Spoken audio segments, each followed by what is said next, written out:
Good morning. Happy Easter. I just told them, don't yell good morning into the mic like you usually do because it would blow us all away. So you all out there have to tell us good morning. These are usually some girls that yell good morning, but now it's your turn. Good morning. Happy Easter. It is so good to see everybody here. We so appreciate you being here when you could be so many places this morning. And hello to those watching on live stream. Glad you could join us as well. My name's Katie. I'm the worship director here. And I get the privilege of leading you in worship today, in music anyways. And this incredible choir we have here. This is our mini pop-up choir. We did a choir for the first time at Easter with just kind of whoever could show up. And this again is like a who can show up and sing. And this is who showed up. All the girls and Warren.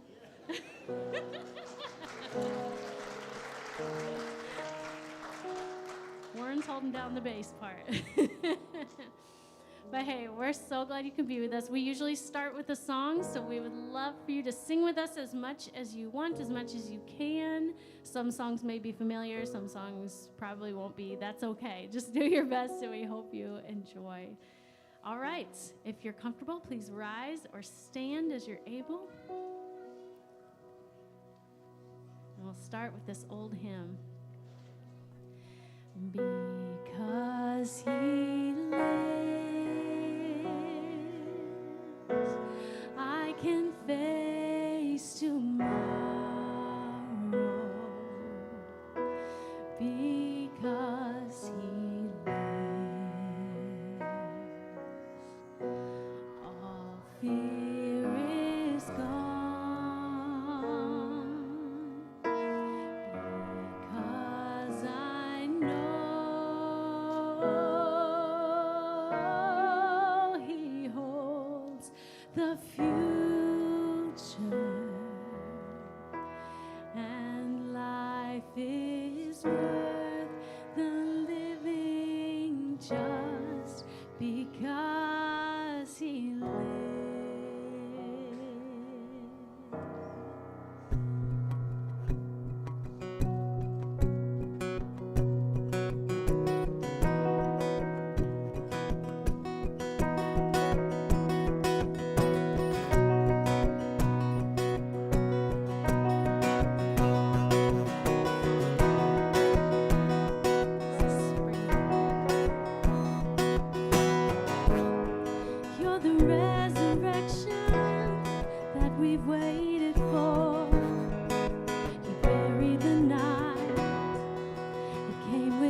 Good morning.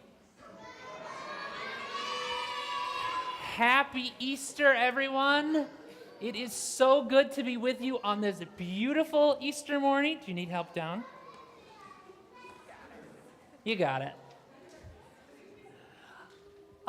It's so good to be with you. The weather certainly helps, but just being in this room with you is such a blessing. My name's Jeremy. I'm the pastor here of the Grove, Cottage Grove, and we are a brand new church that exists to grow goodness. And so we hope that here on this Easter morning, just your presence with us is somehow nurturing healing, wholeness, and beauty in your life. Good morning, everyone. My name is Jordan. I'm one of the worship leaders here at the Grove. We're on. Are we on? We're on. Can you hear me? Okay. Yeah? Sort of?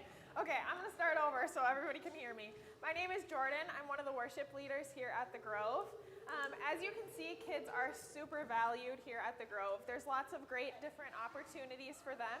So in the pews, there's little worksheets and activity sheets for them to play with. Adults, these are for you as well. There's also little bags, activity bags in the back. Today is a special Sunday where kids are going to be in worship with us. It's what we call a family worship. So it's a great opportunity for kids to join us in worship and have those activity bags. So if you want one of those, feel free to grab one from the back. And then we also have the little wiggle space off to the side where there's always great opportunities for quiet activities for kids to join us in worship.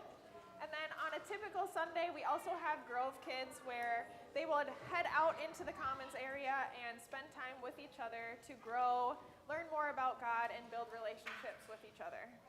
A couple other things to note that are a little bit different this morning because of the number of people in here and because we have kids in the space. We do have the live stream going out in the Commons area, so if you need to step out there, either because you have kids that need to move around a little bit more, or because you're an adult and you need to move around a little bit more, or just the environment's a little bit too much for you, that is an option. Our nursery is out there if you need to take advantage of the nursery. It's not staffed. However, we also have the live stream going out there as well. One other thing that we will say about kids that we try to repeat every time we do family worship: isn't it much better to have kids being loud in worship than no kids in worship? Yes. Yeah, more of that, right? More of that. As you came in this morning, you should have also received one of these worship handouts. Usually we'd go through a bunch of announcements. We will hit those at the end of the service. I want to just direct your attention to this because the inside has all of the most important stuff that you want to know about the church, or will direct you to the places to find that information. Also on the inside, we have this thing which we call the worship insert, where if you want to let us know that you're here, update your contact information, ask any questions about things that you're curious about, you can fill that out and drop it in the offering basket as it comes around later in the service. I will give you a prompt then as well for you to do that. One other thing that's a little bit different today, I will give that prompt again later, is there's a feedback part on the bottom under the prayer request. Next week, we're going to be doing something a little bit differently. Rather than a sermon, we are going to be doing an Ask Me Anything. So you have the opportunity to ask questions, and we will answer them from the stage, or attempt answers of them from the stage. If you have questions that have been burning that you're like, I'd love to be able to ask this of the staff or whoever, you can put that on that feedback portion and place in the offering basket, and we will attempt to answer those next week. Perfect. Up next is our connection point. So this is where the extroverts' favorite part of the worship, but also the introverts' least favorite. So what we're going to ask you to do is you're going to stand up and find someone that you don't know, and you're going to talk about this question. So the question for today is, what is your favorite Easter candy? So go ahead, stand up, find someone you don't know, and chat about this question.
All right, you can go ahead and find your seats.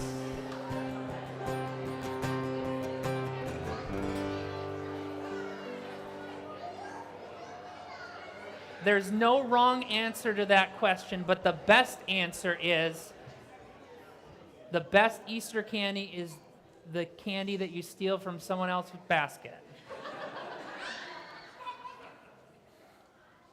Thank you for the encouragement. As a church, we say that our motivating vision is to grow goodness, and one of the things that means is that we exist to cultivate the common good. And what that means is that we want to, as a church and as individual followers of Jesus, contribute to the world being a better place for all of us to live. One of the ways that we do that is every spring leading up to Easter, we have what we call the Being the Hope campaign. So each Sunday leading up to Easter, we focus in on a ministry that is either in our city, in our region, in our country, or around the world that we support, that is helping to cultivate the common good in those places. And then it all comes to a head on Easter Sunday. Here we are. And so as we take offering on Easter Sunday, 100% of what comes in ends up going to support those ministries here and around the globe. So in just a few moments, we are going to have a couple people come around with offering baskets, passing them through. Again, anything that goes in that basket, money-wise, it goes to support those ministries. If you don't have anything to give, that is completely fine. If it feels a little bit awkward that you don't have anything to put in the offering basket, you have that worship insert, right? And even if it means you put your first name on it, you don't give us your contact information or anything, that can be your offering today. So we'll have Lily and Miranda come around with offering baskets, but actually, hand it off to Katie first. Yeah, so when the music starts, you guys can start passing those around. But so while we're taking up this offering for our Being the Hope Partners, we're going to have a little coffee house singer-songwriter moment in worship. This is not a typical song you'd hear in church on an Easter morning. But since when does this church follow the church rules? I don't. We don't. And that's part of what I love. But this song actually, we wrote maybe 10 years ago, and it has not seen the light of day since. But when Jeremy told me what he was preaching on today, I was like, I have a song for that. So we're sort of resurrecting this song. Thank you. Jacob's don't encourage that. So typically, on Easter, we're singing songs that are celebratory, joyful, anthemic songs that make these big proclamations of faith. And there's this overarching sentiment of confidence in everything we believe as Christians. I love that. And I want to hold space for the skeptics and the doubters. Jeremy's going to talk about that more today, so I don't want to give away his sermon. But I do want to offer a moment of reflection in our worship where we have room to openly express both our faith and our doubt. Both can coexist simultaneously. This song floats back and forth between this worshipful chorus I know from my childhood that carried me through those faithful years as a kid. And also, it floats back and forth between that and the questions that I have now as an adult. Never really landing in a place of certainty, but still approaching this faith experience with my whole heart, as unsettled as I am some days. Maybe that's you too. If so, this song is for you. The lyrics are there for you just to reflect on, and so you don't miss anything, but we're going to play this for you, and the choir will sing with me. And if you want to sing along on those choruses with the choir, feel free.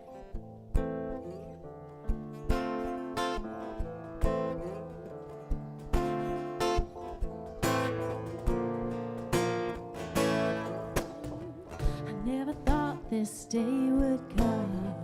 I never thought I'd doubt the one, the Son, the one I call my Savior. I took his name so easily. Later I began to see more you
said than done to trust a man who rose from the dead. Jesus.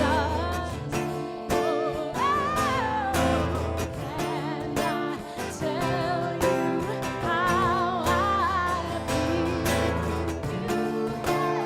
You have given me your spirit. I love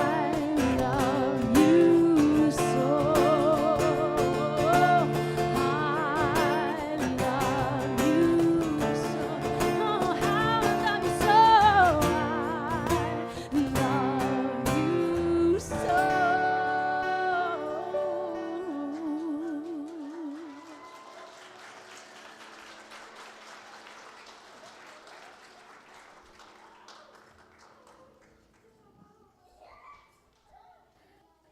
Not your traditional Easter song. I will take that non-traditional Easter vibe every single time. Also, I just want to note something because I was watching the offering baskets go around. Not only does 100% of the money that was given into those offering baskets go to the Being the Hope campaign, 100% of the Play-Doh that was placed in there also got. Just wanted to make that abundantly clear. Thank you for your donation. So I am one of thousands of men and women who are standing up on stage on this Easter Sunday giving sermons. And I would argue that a large chunk of those men and women, their number one goal among any other goals that they might have is to not put anyone to sleep. I've only done that one time before. One time I put somebody to sleep. It was super distracting. It was probably okay for them to fall asleep. It was probably the right thing for them to do. I've improved since then. And I think it's because I take preaching very seriously. I quite honestly treat it almost like an art form. I try to learn about it myself and then teach it to other people as well. And when I think about preaching as an art form, I think of three different things that any time that I get up here and talk, I need to keep these three things in conversation. It's almost like a stool with three different legs coming off of it. The first one is the actual information. So there's actually knowledge that I have to have, things that I have to study up on, whether it's history or the Bible, or there's information that has to be presented, right? And then that information has to be presented in somewhat of an entertaining way. The information doesn't mean anything if I'm not presenting it in a way that is going to draw your attention, right? So that's the second thing. And then the third thing is whether it is compelling you to do something. You might think of this as rhetoric. Am I constructing that information and making it entertaining enough to the point where you're thinking something different or you're doing something different? That's not always an easy thing to do. I don't want to suggest that I have a super hard job. Many of you probably have much more difficult jobs than I have, but it's not an easy thing to do. It's especially not an easy thing to do on an Easter Sunday, and I would argue that it's becoming increasingly difficult to do on an Easter Sunday as we sit here in 2023. Now, here's some of the reasons. Information. You have, whether you're aware of it or not, you have access to the full scope of written human knowledge in your pocket as we speak. Do you know this? You have this little black rectangle that if you open it up, within seconds, you can ask it a question or look for information about a specific thing. It will give you that information, whether fully reliable or not. It will give you information about history, about the Bible, even much more than I could. What does it look like? How is it possible for me to deepen your curiosity and sense of awe when you have the full breadth of human knowledge literally in your hand? Then there is the whole entertainment piece, right? How many different streaming services do you subscribe to? Too many, right? Too many. we suddenly, again, in our back pockets, perhaps, in this little black rectangle, we have access to almost any type of entertainment at any time, from anywhere, to anywhere. This is even the case with church. You don't have to show up at your little church in Cottage Grove if you don't like what that weird bald guy has to say. You can watch the best preacher from the best church from anywhere in the world to your couch. So that entertainment piece is covered as well. How are you supposed to grab people's attention when their attention is being grabbed by so many different things in so many different ways? And then there is the rhetoric part, which is like the convincing of something that you have not yet been convinced of. This is where Easter is especially difficult, because we are talking about a story where a God-man dies and then comes back from the dead. This is something that, however old you are, you have probably figured out that that's not typically the way that the world works. On top of that, at one point, this story of this Jesus guy who died and came back from the dead, this was at one point a novel story that people had not heard of. We are now 2,000 years later. This is probably one of, if not the most well-known story of any stories in human history. There are a billion Christians in the world who know this story. Beyond the billion Christians, there are probably billions of other people who aren't Christians who know some of the broad outlines of this story. How do you convince people of this thing that they know doesn't usually happen when it's something that they have heard of before?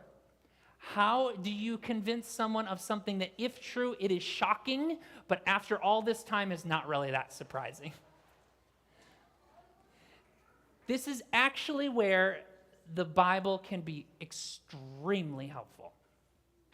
Now, I say that because of the way that we talk about and we approach the Bible here at the Grove, which might be different from the ways that you have been taught or the ways that you have approached it in the past or the ways that many different people or many different churches approach it.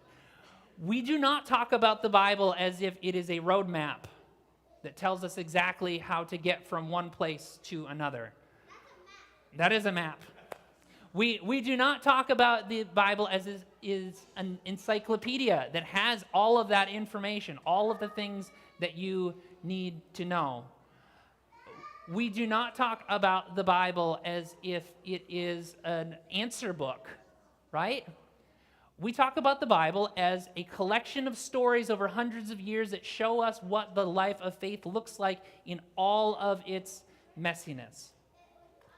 And on top of that, we talk about the Bible being restorative. Now, what that means is that it was not just written in this one place 2,000 years ago to this specific audience. It means this one thing for all time to all people. When we say the Bible is restorative, we believe that as we interact with it, that God is interacting with it with us, right?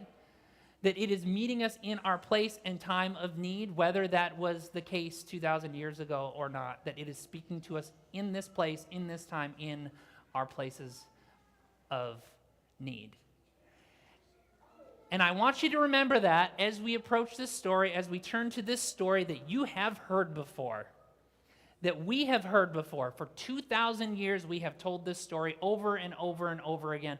I want you to hear this story as if you are hearing it for the first time. Pay attention to the ways in which it might be restorative for you and for us today, speaking to us in our place and our moments of need. So we are going to read from this story from 2,000 years ago, the resurrection of Jesus. This is coming from Matthew 28, one of the 4 biographies about the life of Jesus. Now, after the Sabbath, at dawn on the first day of the week, Mary Magdalene and the other Mary went to look at the tomb. Suddenly there was a severe earthquake, for an angel of the Lord descending from heaven came and rolled away the stone and sat on it. His appearance was like lightning, and his clothes were white as snow. The guards were shaken and became like dead men because they were so afraid of him. But the angel said to the women, "Do not be afraid. I know that you are looking for Jesus who was crucified. He is not here, for he has been raised, just as he said. Come and see the place where he was lying.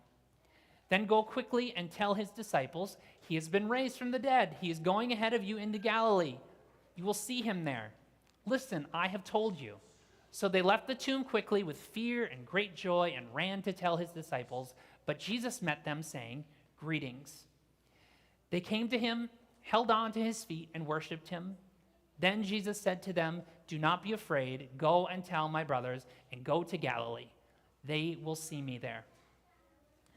So the 11 disciples went to Galilee, to the mountain Jesus had designated. When they saw him, they worshipped him, but some doubted. Then Jesus came up and said to them, "All authority in heaven and on earth has been given to me. Therefore, go and make disciples of all nations, baptizing them in the name of the Father and the Son and the Holy Spirit, teaching them to obey everything I have commanded you. And remember, I am with you always to the end of the age." I am guessing that you have heard this story before. This might be the very reason you're here today, is to hear this story once again. I have heard this story and read this story and studied this story for, at this point, decades. However, as I was getting ready for Easter, as I was going to this story a few weeks ago, that restorative thing kicked in, and I noticed something for the first time. Something stood out for the first time that hadn't necessarily stood out before. So we have like the broad strokes of the story that you're probably familiar with. So it is Sunday morning.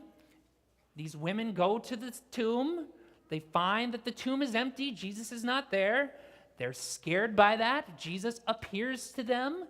Jesus then tells them to go tell more people, including his disciples, his closest followers, and then they are to go and meet him.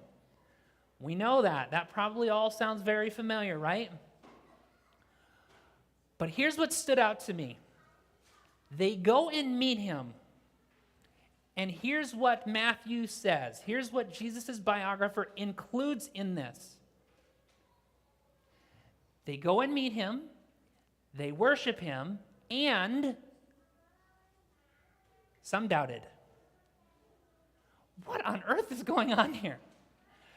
These are people, these are men and women who have followed Jesus around for years at this point. They have dedicated their lives to following this man. In ancient culture, a disciple, a follower and his teacher, a disciple of a rabbi would follow the rabbi everywhere that he went, tried to do and emulate everything that he did. They would go to the bathroom together. That's how far they went. This is how well they knew this guy. They watched him for years. Finally, they watched as he was killed. They saw it happen. Then 3 days later, they're with him. They see that he's alive again. They have that tangible evidence right in front of them for them to touch and experience. And still, given all of that evidence to the contrary, we hear that they still doubted. Some still doubted. This gets included in our scriptures that are trying to convince us something about Jesus. How crazy is that? How wonderful is that? How comforting is that? That even Jesus' closest friends and followers, in that moment when they could see him and touch him, some still doubted. The question then becomes, well, what are they going to do with that doubt? They've arrived at this place. They've listened to that. What are they going to do while they still doubt this, what is going on to their very eyes? What they don't do is they say, well, I can't believe it. This is beyond belief. This is beyond reason. They don't show up before this Jesus who kind of appears like he's in front of them and say, I see what's in front of me, but I can't intellectually assent to that, so I'm going to go on my own way. No, what do? They show up. They still show up. They bring their baggage, they bring their doubts, and they show up expecting that maybe something might happen and that maybe some way they might be useful. And then there's Jesus. Jesus has these friends and followers who've been with him every step of the way. He died. He's in front of them now. He's got the holes in his hands, standing in front of them. They are still doubting him. He does not say, y'all, you had your opportunity. If you don't believe now, I'm done with you. He doesn't do the Russell Crowe gladiator thing where he stands up and goes, are you not entertained? Are you not entertained? No, Jesus looks over this crowd of people, these people who have shown up with their baggage and with their doubts, and what does he do? He says, all right, okay, this is something I can work with. And these are the people that he hands over everything to. These are the people that he is going to hand over his entire mission to, and he tells them, go and make more followers like you, baggage and doubt and all, and bring this message, grow this goodness in your hometown, in your region, in your country, and around the world. This is something that I can work with because you simply showed up. 4 years ago, right around this time of year, I was crushed because one of my favorite authors and someone who I considered a public truth teller named Rachel Held Evans died tragically. She wrestled a whole lot with doubt and faith, and yet she continued to show up. And 10 years ago, this week, she released this blog post which she called Holy Week for Doubters, that I could not get out of my head this week, and so I thought I would share it with you. I will read it, but just like when we're reading the Bible passages, it'll be up here on the screen for you to follow along. It will bother you off and on like a rock in your shoe,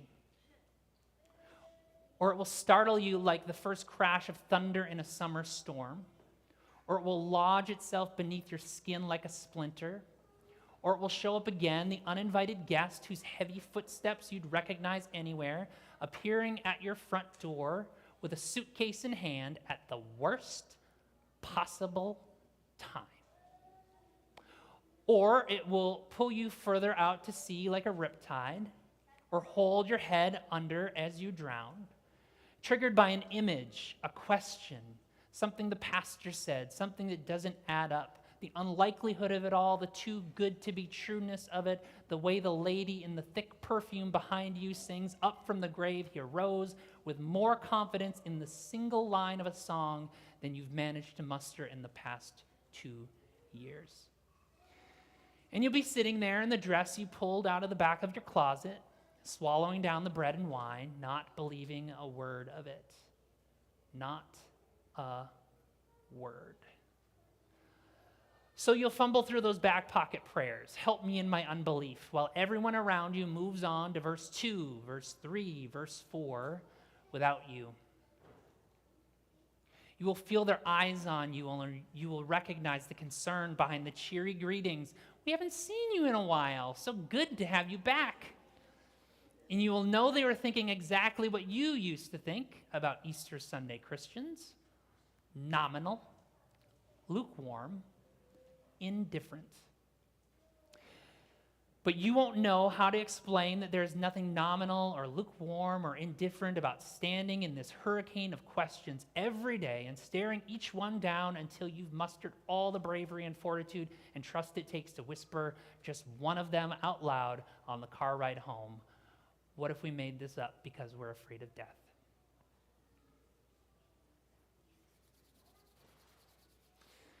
And you won't know how to explain why in that moment, when the whisper rose out of your mouth like Jesus from the grave, you felt more alive and awake and resurrected than you have in ages, because at least it was out, at least it was said, at least it wasn't buried in your chest anymore, clawing for freedom.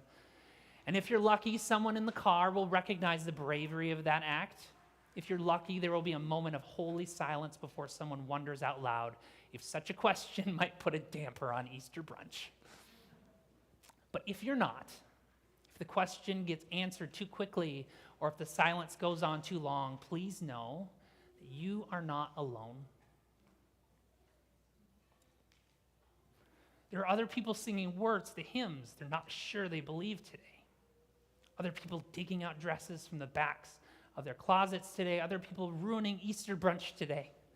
Other people just showing up today. And sometimes just showing up, burial spices in hand, is all it takes to witness a miracle. I have dedicated my life to this work. I've dedicated at this point decades to studying this stuff, to knowing all the most important things, to figure out how to present it in an entertaining way, to figure out how to compel people to do and act differently. And yet the more that I've done this, the more that I've been convinced that I need to worry less about knowledge and think more about wisdom. Worry less about having all of these strong convictions, things that I'm absolutely certain of, and instead be full of wonderings. And so my wonderings today on this Easter Sunday are whether we were supposed to be or need to be convinced of all of this all of the time. I wonder whether that was actually what Jesus was looking for from his followers, from his closest friends. I wonder instead whether he was simply asking for them and for us just to show up. You have shown up this morning.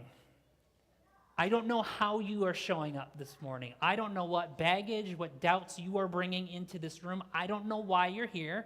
It could be that you are here because you are a fully convinced, fully committed Christian. You have been your whole life. And so on Easter Sunday, this is like your victory. You get to come here and celebrate this thing of which you are fully convinced.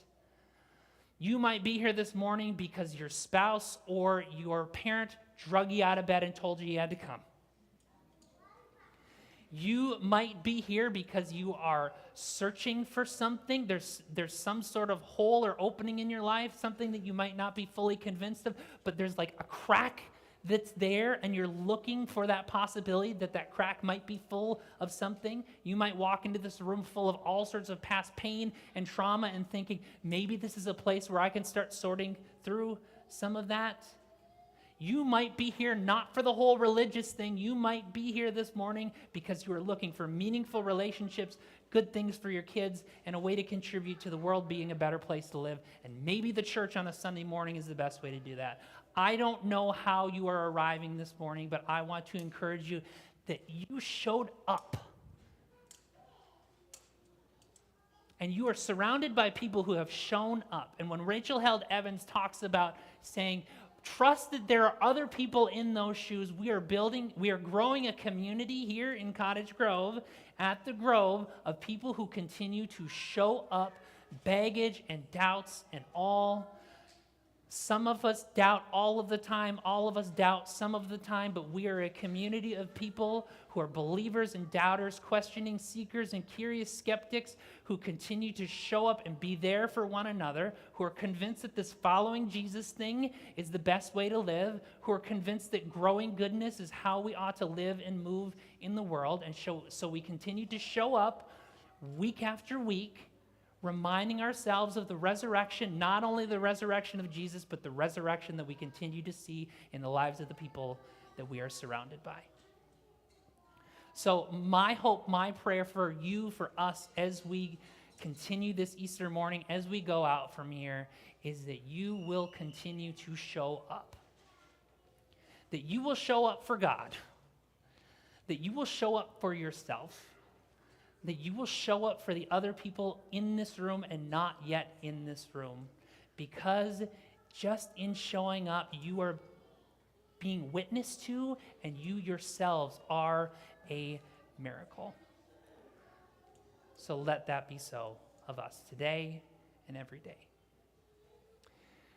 We now get to do something that's a little bit about showing up. One of the ways that we show up as a church, one of the things that we do regularly to acknowledge people showing up, baggage and doubts and all.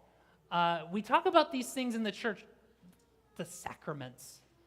Sacrament is a word for an outward sign of an inward grace. And a sacrament is a tangible way of showing, acknowledging the work of God in your life. And one of the sacraments of the church is baptism. Baptism, you're probably familiar with it in some capacity. In the United Methodist Church, of which the Grove is a part, we baptize at any age.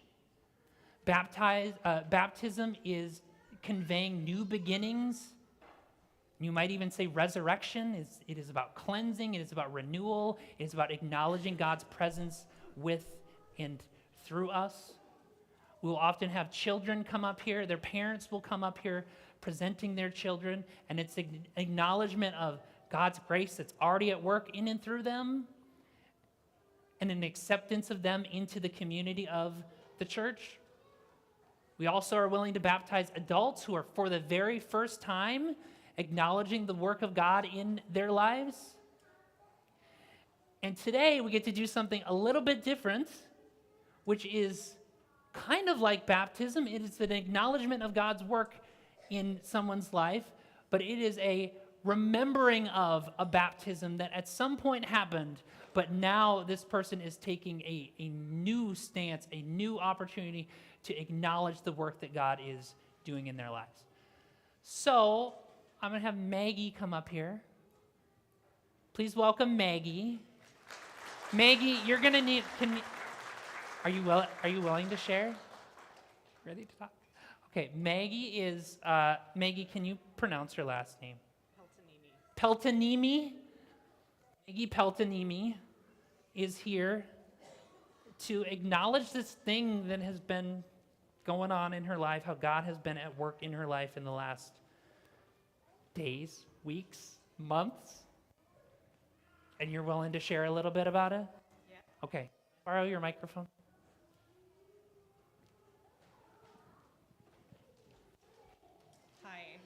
Hi.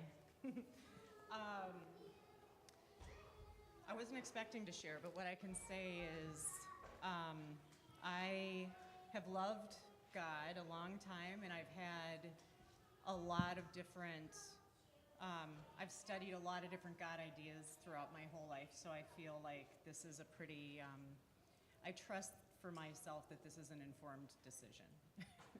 And I value every God idea that exists in the world. I don't find one better than the other personally. And today, like this, started like 12 years ago with a weird dream I had where I went to my minister and said, "Who's this Jesus guy? I don't get it." And have studied and read a lot of different ideas about and theories, and just started studying what Jesus was about. And I have done a private Lent thing for years that I love with my kids. And this Lent, I entered into Lent in a very painful place. And it's been really powerful. And I found this community. And I've been looking for a new community. And I just started hanging out, maybe, checking out a couple different churches. But I heard Jeremy offer baptism, which I honestly thought maybe other people would do.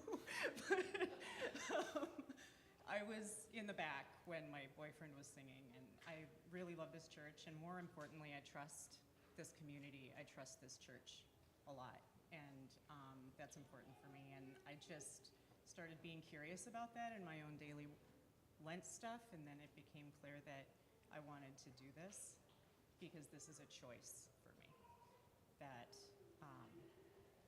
this is how I want to move forward. So, thanks. All right, so this is a practice that is participatory. One Maggie is doing this for herself today, but we as a congregation are participating in this with her. And so in just a moment, we're going to have these things. You can read them there. I'll have you repeat these. Well, I will say these things, and you just agree and say, "I do." And then we will come to a part where we ask these questions of the congregation, because someone who is being baptized or reaffirming their baptism is doing so within the community. And so we're all doing this together. An individual person is showing up, but we are showing up for and alongside them as well. So when we get to that part, I will prompt you for that too. So Maggie, do you renounce the spiritual forces of wickedness, reject the evil powers of this world, and repent of your sin? I do. Do you accept the freedom and power God gives you to resist evil, injustice, and oppression in whatever forms they present themselves? Do you confess Jesus as your Savior, put your whole truth in his grace, and promise to serve him as your Lord in union with the church which Christ has opened to people of all ages, nations, and races? I do. According to the grace given to you, will you remain faithful member of Christ's holy church and serve as Christ's representatives in the world? I will. All right. Now this comes out to all of you, so I will read these, and then you will read the italicized parts. This first one's short, the next one's long. It's 2 slides long, so I'm just going to give you that prompt. Do you, as Christ's body, the church, reaffirm both your rejection of sin and your commitment to Christ? Will you mature one another in the Christian faith and life and include these persons now before you? Include Maggie before you in your care. With God's help, we will proclaim the good news and live according to the example of Christ.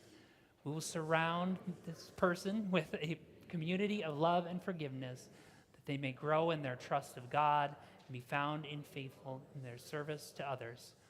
We pray for them that they may be true disciples who walk in the way that leads to life. Let these waters be drops of mercy. Let these waters remind us of your righteousness and justice. Let these waters renew in us the resurrection power of Jesus. Let these waters make us long for your coming reign. So Maggie, I'm going to do this first, and then you get to do it to yourself as well, because this is remembering your own baptism. So Maggie, remember your baptism and be thankful. You can dip your hands in and do the same. You do it to yourself, yep. Remember your baptism and be thankful.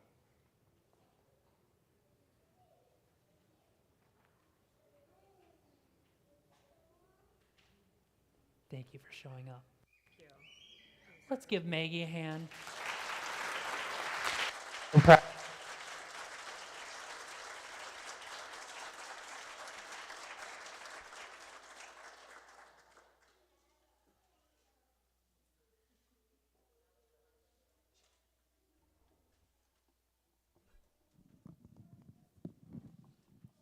Thank you, Maggie, for sharing with us, for trusting us with your story, and for everyone for participating with us.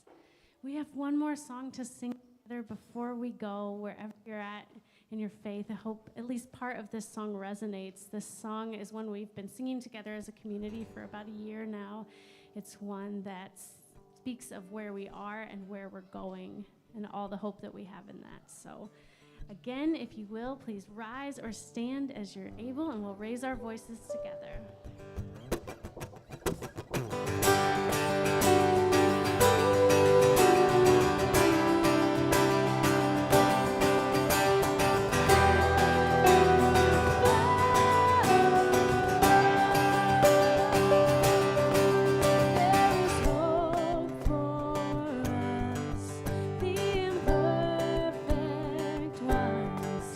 From our God who loves and draws.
it is beautiful outside, and we're going to go enjoy that, but I have had an absolute pleasure enjoying the beauty that has been in this space this morning. 7:30, there were 27 people who showed up at 7:30, folks. You're the lazy ones. No, just kidding. You showed up. You showed up at the time of your choice. You showed up, and you were present with us, and I honor that. A couple things before we leave from here. The first one is this Saturday at 10 a.m. to 2 p.m. we have our Makers Market. So if you like crafty things, if you like purchasing crafty things or just seeing the types of crafty things that people do, we're going to be hosting that event 10 to 2 in this space, in these two rooms.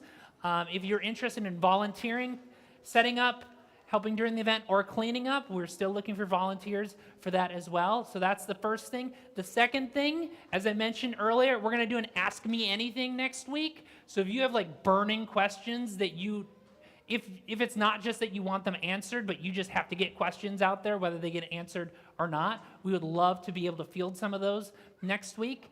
And then the week after that, we are starting a new worship series called The Ruck, which is all about how do we help you move from you show up from the very first time, you have no idea what's going on, to navigating all the way to being a fully committed participant in the life of the church. We're going to spend 5 weeks going through just how we do that as a part of the Grove. Okay, with that, you're already standing. I will have you extend your hands to receive the blessing. As we go, may we know today and every day that you are not alone in your belief and in your doubt, in your curiosity and in your skepticism. May we go forth into this Resurrection Sunday full of the new life that comes with the miracle of merely showing up. We are something that Jesus can and will use to grow goodness. So let's go and do that. May that be so. Amen. Happy Easter.